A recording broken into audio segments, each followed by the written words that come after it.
ఆదిలాబాద్ నుంచి నగర్ కర్నూలు నుంచి నిజామాబాద్ నుంచి ఎక్కడెక్కడి నుంచో వనపర్తి నుంచి ఎక్కడెక్కడి నుంచో ఉన్నోళ్ళు ఉన్నారు. అందరూ హాస్టల్ నుండి మరీ చదువుకుంటారన్న. ఇంత అనాము స్టడీ మేము చేసి ఇంత దూరం వచ్చి ఇంత పేరెంట్స్ దూరం వచ్చి ఇంత అనం చేసి లాస్ట్ కి వచ్చేసరికి మీకు వేరే దాంట్లో కలిపేస్తామనేసి అంటే ఇదేదో కలిపేస్తామని చెప్పి ఈ ఇయర్ నుంచి ముందే కలుపుతామని చెప్పి మాకు చెప్పిన ఉంటే మేము అసలు ఈ ఫీల్డ్ లోనే రాకపోతుండే అన్న. మేము ఇన్ని రోజులు మేము గవర్నమెంట్ జాబ్లు వస్తాయి అది వస్తాయి ఇది వస్తాయి అని చెప్పి మేము ఇంతకాలం చేసి మేము వస్తాయి తీరా చూస్తానేమో దాంట్లో కలిపేస్తున్నాం అని చెప్పి ప్రైవేట్ చేసి పడేస్తున్నాం. ప్రైవేట్ మొత్తం కమర్షియలైజ్ చేసేస్తారు. ప్రైవేట్ చేసి ఏంటంటే లక్షల ఫీజులు అవుతాయి. లక్షల ఫీజులు ఇంటర్వ్యూ చేయలేకనే మేము డిప్లొమాలోకి వచ్చినాం. మా కాడ పైసలు లేకనే మేము అందరి కాడ పైసలు ఉండాలి చేయాలి అన్నట్టు కాదు. మా కాడ లేకనే మేము మాకు ఏదో ఒక స్టడీ ఉన్నది అంటే మాకున్న స్టడీ ఒక్కటే.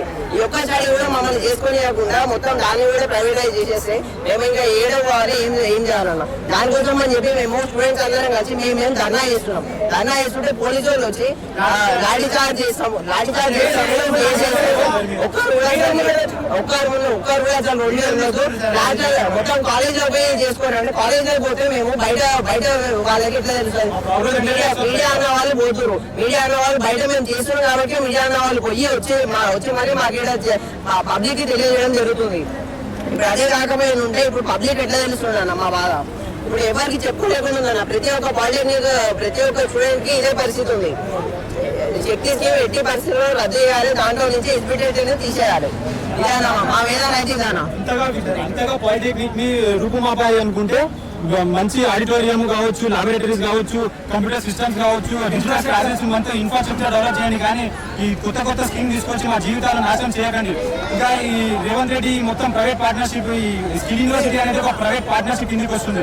దీని ద్వారా పేద పిల్లలు లేబర్లుగా ప్రైవేట్ కంపెనీలో వర్క్ చేయాల్సి వస్తుంది. దీని ద్వారా మేము చాలా నష్టపోతాం.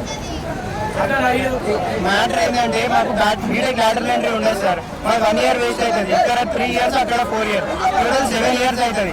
మళ్ళీ మేము దాని మీద ఈ సెట్ కూడా ఉండదు. మాకు ఎంసెట్ రాసి మళ్ళీ అక్కడ నుంచి వెళ్ళాలి. మేము ఓపెన్ ఇంటర్ మళ్ళీ సార్ ఇప్పుడు మాకు ఇక్కడ ఫీజు 1800 per month. అది మేము చైతన్య నారాయణ అఫోర్డ్ చేయగలుగుతాం. వస్తుంది ప్రతి ఒక్క ఇన్కమ్ సర్టిఫికేట్ ఉన్న ప్రతి ఒక్కరికి 1800 per year ఫీజుతో చదివిస్తారు. ఇక్కడ మేమంతా అఫోర్డబుల్ ఎడ్యుకేషన్ దీన్ని ప్రిపేర్ చేస్తే గవర్నమెంట్ దీన్ని కూడా తీసేసేట్లా సార్. ఈ 5000, 1800 కూడా మా పేరెంట్స్ ఎంత కష్టపడి చేస్తారో మాకు తెలుసా. మాకు తెలుసు కాబట్టి మేము దానికి తగ్గట్టుగా చదువుకొని దానికి తగ్గట్టుగా జాబ్ కొట్టాలి. ఈ పాలిటెక్నిక్ ఏంటంటే డైరెక్ట్ జాబ్ ఇంటర్న్షిప్ ద్వారా జాబ్ చేసుకోవడానికి ఎలిజిబుల్ ఉంటుంది. 18 years పడే లోపు మా చేతిలో ఒక జాబ్ ఉంటుంది అన్న ఆప్షన్ తోనే మేము ఇక్కడికి వచ్చినాము. ఇప్పుడు తీరా స్కిల్ డెవలప్మెంట్ అంటే కూలి పని అన్నది. ఖాళీ కూలి పని ఐడియా ఎవరు చేస్తారు? స్టడీ మీద ఎక్కువ ఇంట్రెస్ట్ లేని వాళ్ళు ఏదో ఒక జాబ్ కావాలన్న వాళ్ళు ఐడియా చేస్తారు. ఆ స్టడీ మీద ఇంట్రెస్ట్ ఉంది, మేము బీటెక్ పోవాలి, బీటెక్ చేయాలి, స్కిల్స్ ఉన్నాయి, ఆ స్కిల్స్ మేము ప్రూవ్ చేసుకోవాలనేసి అనుకుంటుంటే సీఎం రేవంత్ రెడ్డి గారు మొత్తం ఈ స్కీమ్ తీసుకొచ్చి దాన్ని ప్రూవ్ చేసేటట్టు చేస్తలేరు అన్న. ఏముండదు సార్, అటెండెన్స్ ఉండదు, ఏముండదు. వాళ్ళకి జస్ట్ వాళ్ళు ఎగ్జామ్ రాజుస్తారు. వాళ్ళది 80% ప్రాక్టికల్, 20% థియరీ. మాది 80% ప్రాక్టికల్, 80% థియరీ, 20% ప్రాక్టికల్. ఇబ్బంది కాబట్టి మేమందరం అనుకోని మేము స్టూడెంట్స్ ముంగట్కి వచ్చినాం ఇవాళ. కానీ ధర్నా చేస్తుంటే ధర్నా కూడా చేయనిస్తలేరు, ముంగడు కూడా వెళ్ళనిస్తలేరు. ఎందుకు వెళ్ళనిస్తలేరు? ఇది మా ప్రాబ్లం. మేము సాల్వ్ చేసుకోవాలి అనుకుంటున్నాం. మీరు ఎందుకు పట్టలు వస్తారు? వేరే వాళ్ళు ఎందుకు ఆపుతున్నారు మమ్మల్ని? మేము మాకు ఆపుతున్నారు, చాలా మంది ఆపుతున్నారు. అక్కడ అదంతా స్ట్రైక్ అవుతుంది, వెహికల్స్ వెళ్ళడానికి లేవు అని మమ్మల్ని ఆపుతున్నారు. పోలీసు వాళ్ళు ఆపుతున్నారు. కాలేజ్ లోపల వేసుకొని అంటున్నారు. కాలేజ్ లోపల ఇస్తే మాకేమొస్తుంది?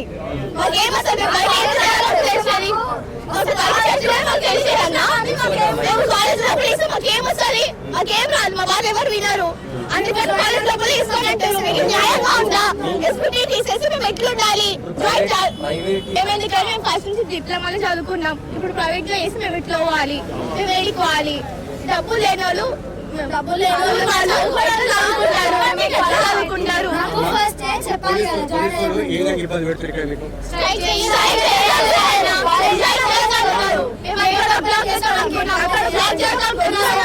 సో మేము బ్యాక్ వచ్చేసినాం.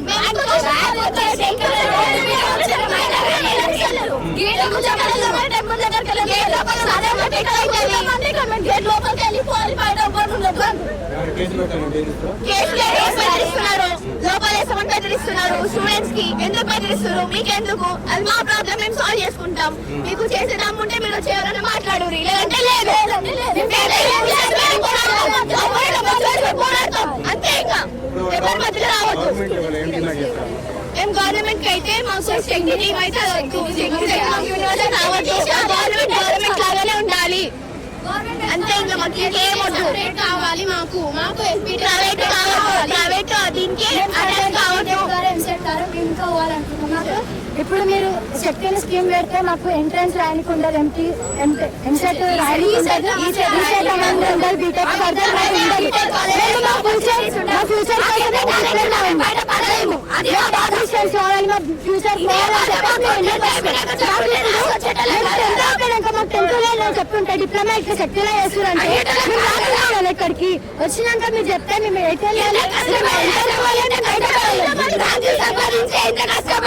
గవర్నమెంట్ కాలేజీలో సీట్ కొట్టాము, వాళ్ళకి తెలియాలి.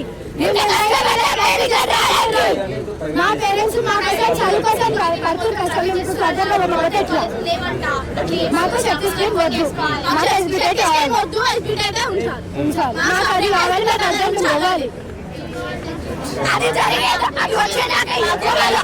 శక్తి స్కీమ్ తెచ్చారు. శక్తి స్కీమ్ అనేది మనకు డిప్లొమా వాళ్ళకు ఎన్నో డిమెరిట్స్ ఉన్నాయి. శక్తి స్కీమ్ ఎమ్మటే రద్దు. ఎందుకంటే మన డిప్లొమా చదువుకునేది ఎందుకోసం? డిప్లొమాలో మనకు స్కిల్స్ పెంచుకొని బయటకోవాలంటే ఉన్నది ఒకే ఒక మార్గం, ఏది డిప్లొమాని ఇప్పుడు టెక్నీషియన్స్ మార్చదామని చూస్తున్నారు. అయితే ఈక్వల్గా చేయాలని చెప్పి చూస్తున్నారు రేవంత్ రెడ్డి వాళ్ళు. శక్తి స్కీమ్ తెచ్చి దాని శక్తి స్కీమే రద్దు చేయాలి. ఎందుకంటే మా నాటి ఎంతో మంది పేదవాళ్ళు అందరూ కలిసి దాన్ని ప్రైవేట్ యూనివర్సిటీగా మార్చితే రేపు మేమందరం ఏం కావాలి? మా నుంచి మా జనరేషన్ ఏం కావాలి? ఏం పెట్టి చదవాలి? ప్రైవేట్ ఎంత పెట్టుకొని ఏం చదవాలి? మేము ఎలా చదవాలి? అయినా చదివి కూడా లాభం లేదు. ఎందుకంటే టెక్నీషియన్స్ కూడా ఉండిపోవాలి. ఫర్దర్ లాటరల్ ఎంట్రీస్కి రాయడానికి లేదు మాకు. లాటరల్ ఎంట్రీస్ ఉండేటట్టు చేయాలి. ఫస్ట్ శక్తి స్కీమ్ రద్దు చేయాలి. ఎందుకంటే మాలాంటి ఎంతోమంది ఆటోమొబైల్స్ ఇంకా ప్రతి ఒక్కరు సిఎస్ అందరు ఇంజనీర్స్ కావాలని చెప్పి మనం డిప్లొమాకి వచ్చినాం. వాళ్ళందరూ ఎన్నెన్నో ఆశలు పెట్టుకొని వచ్చింది. మేమందరం ఆశలన్నీ కోల్పోవచ్చు. అందరం లేబర్స్ మేము పనిచేయాలనుకుంటుంది. ఎంత చదివి మేము లేబర్స్ ఉండొచ్చు. మాకే డాక్టర్ ఎంతగానో చదువుతున్నాం, ఎంతో కష్టపడ్డాం. ఎన్నో రోజుల నుంచి ఒక్క రోజు కాదు, ఇన్ని రోజుల నుంచి మేము చిన్న నుంచి చదివిన ప్రతి ఒక్క డే ప్రతి ఒక్క రోజు వస్తుంది. ఎంత లాస్ట్కి వస్తే మీరు నాశనం చేసి ఏం కావాలి? ప్రతి ఒక్క జనాలు ఎంత 59 కాలేజెస్ ఉన్నాయి, పాలిటెక్నిక్ కాలేజ్, ప్రతి ఒక్క కాలేజ్ లక్షల మంది ఉన్నారు. ప్రతి ఒక్క కాలేజ్లో అందరి జీవితాలు ఖరాబ్ అవుతాయి. ఈ యొక్క శక్తి స్కీమ్ రద్దు చేసేంత వరకు మేము ఈ పోరాటాన్ని కొనసాగిస్తూనే ఉంటాం. అది ఎంతకైనా